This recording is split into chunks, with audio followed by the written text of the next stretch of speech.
The next update we have is related to some more flexibility around Smart View and system settings. Specifically, one setting which is out there right now, which is an application management option having to do with both being able to delete your application and update or refresh your application via the Smart View interface.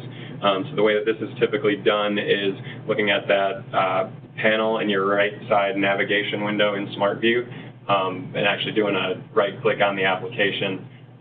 Currently you have the options out there to both delete and update the app. Now what Oracle is giving us the ability to do is actually define via the web interface whether or not we want that option available to administrators.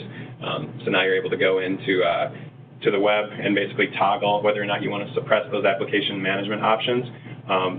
And I think they even mentioned along with their release notes for this month that there's some confusion and accidental clicking that was going on within there. So someone somewhere had issues with these options being in this location in the past, especially so close to some other more commonly used options in Smart View. So just a bit more flexibility here, being able to suppress that and not accidentally delete your application, which I know is probably a good thing for most of us.